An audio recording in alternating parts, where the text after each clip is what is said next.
முத்துவின் வின்எஸ்எஸ் brand அரிசிகள் தரத்திலும் சுவையிலும் என்றும் நம்பர் 1.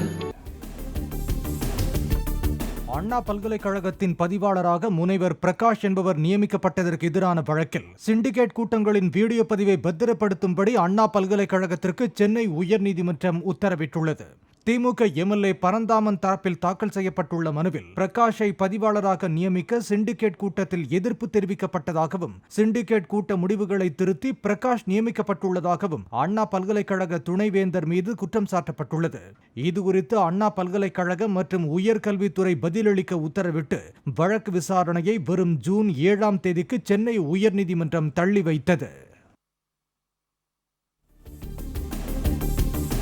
தமிழகம் முழுவதும் 90% பூத் ஸ்லிப்புகள் விநியோகம் செய்யப்பட்டுள்ளதாக தலைமை தேர்தல் அதிகாரி சத்யபிரதா சாஹூ கூறியுள்ளார்.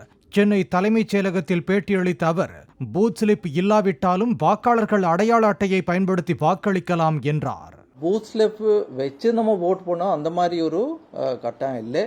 நம்மக்கிட்ட ஏதாவது ஒரு அடையாள அட்டை இருக்கணும். 13 எலெக்ஷன் கமிஷனில் சொல்லியிருக்காங்க, அதுலேருந்து ஏதாவது ஒரு இருக்கணும். நம்ம எந்த வாக்குச்சாவடியில் என் பேர் இருக்குது நம்ம இந்த ஆப் மூலமாக கூட தெரிஞ்சுட்டு போயிட்டு நம்ம போலிங் ஸ்டேஷனில் நம்ம எங்கே பேர் இருக்கிறோமோ அங்கே ஓட்டு போடலாம்.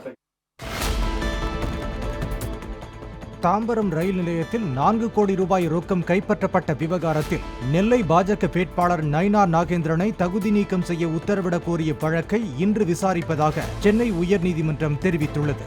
திருநெல்வேலி நாடாளுமன்ற தொகுதி சுயேட்சை வேட்பாளர் ராகவன் என்பவர் தாக்கல் செய்துள்ள மனுவில் பணம் கைப்பற்றப்பட்ட விவகாரத்தை அமலாக்கத்துறை விசாரிக்க உத்தரவிட வேண்டும் என்றும் கோரியுள்ளார்.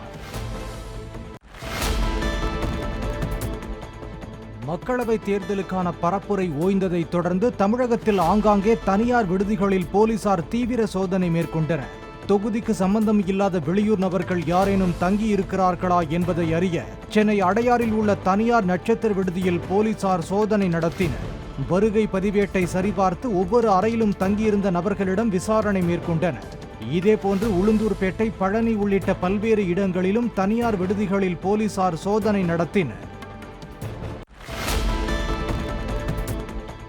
சென்னையில் உள்ள வாக்குச்சாவடிகளில் சிசிடிவி கேமராக்கள் பொருத்துவது உட்பட அனைத்து பணிகளும் இன்று மாலைக்குள் நிறைவு பெறும் என்று மாவட்ட தேர்தல் நடத்தும் அலுவலர் ராதாகிருஷ்ணன் தெரிவித்துள்ளார். பெண்கள் பிரத்யேகமாக வாக்களிக்கும் வகையில் சென்னை முழுவதும் 16 சட்டமன்ற தொகுதிகளில் தலா ஒரு வாக்குச்சாவடி வீதம் 16 பிங்க் வாக்குச்சாவடிகள் அமைக்கப்பட உள்ளதாகவும் அவர் கூறினார். பெரம்பலூர் நாடாளுமன்ற தொகுதிக்கு உட்பட்ட குளித்தலை பகுதியில் வாக்காளர்களுக்கு பணம் பட்டுவாடா செய்த அஜித் என்ற நபரை தேர்தல் பறக்கும் படை அதிகாரிகள் பிடித்து காவல்துறையில் ஒப்படைத்தனர். குளித்தலை அருகே ராஜேந்திரத்தில் இந்திய ஜனநாயக கட்சி வேட்பாளருக்கு வாக்களிக்குமாறு கூறி பணம் விநியோகம் செய்யப்பட்டதாக கூறப்படுகிறது. தகவல் கிடைத்த பறக்கும் படையினர் அஜித்திடமிருந்து 60,000 ரூபாயை பறிமுதல் செய்தனர். நாடாளுமன்ற தேர்தலை முன்னிட்டு தென்காசி தொகுதிக்குட்பட்ட குற்றாலம் உள்ளிட்ட பகுதிகளில் உள்ள விடுதிகளில் போலீசார் சோதனை நடத்தினர். காவல் துணை கண்காணிப்பாளர் நாகசங்கர் தலைமையிலான போலீசார் ஒவ்வொரு விடுதியாக சோதனையிட்ட போது அங்கு தங்கியிருந்த வெளியூர்காரர்களை உடனடியாக தொகுதியை விட்டு வெளியேறுமாறு அறிவுறுத்தினர். சில விடுதிகளில் உள்ள அறைகளில் இருந்து சீட்டுக்கட்டுகள் மற்றும் மது பாட்டில்களை போலீசார் பறிமுதல் செய்தனர். தமிழகத்தில் மக்களவைத் தேர்தல் பிரச்சாரம் ஓய்ந்ததை அடுத்து வாக்குப்பதிவுக்கு தேவையான பொருட்களை வாக்குச்சாவடிகளுக்கு அனுப்பும் பணி மேற்கொள்ளப்பட்டது. வேட்பாளர்களின் பெயர் மற்றும் அவர்களது சின்னங்கள் தாங்கிய பட்டியல், மருத்துவ உபகரணங்கள், மாற்றுத்திறனாளிகளுக்கான வீல் சேர், எழுது பொருட்கள் உள்ளிட்டவற்றை அனுப்பும் பணியில் தேர்தல் அலுவலர்கள் ஈடுபட்டனர்.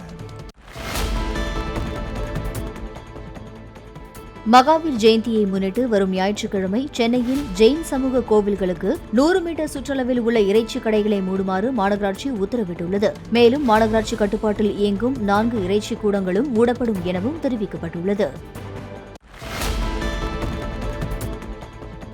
நெல்லை மாவட்டம் வள்ளியூரில் இருந்து நாகர்கோவில் சென்ற தமிழ்நாடு அரசு போக்குவரத்து கழக பேருந்தில் தரக்குறைவாக நடத்தியதாகவும், ஒதுக்கப்பட்ட இருக்கையில் இடம் கொடுக்காமல் அநாகரிகமாக நடந்து கொண்டதாகவும் நடத்துனர் மீது புகார் கூறி வடசேரி பேருந்து நிலையத்தில் மாற்றுத்திறனாளி முதியவர் ஒருவர் தர்ணா போராட்டத்தில் ஈடுபட்டார். சார், கம்ப்ளைண்ட் எழுதுறதுக்கு நீங்க என்கிட்ட சொன்னீங்க, வண்டி அங்க உள்ள வண்டி அப்படின்னு சொன்னேன். நீங்க வண்டி அங்க பிஎர்சி வண்டி அங்க உள்ள வண்டி நீங்க எதுக்கு நான் சொல்லணும் நீங்க அங்க உள்ள வண்டி, அதனால நீங்க வண்டி நம்பர். காங்கயம் முத்துவின் வின் எஸ்எஸ் பிராண்ட் அரிசிகள் தரத்திலும் சுவையிலும் என்றும் நம்பர் 1.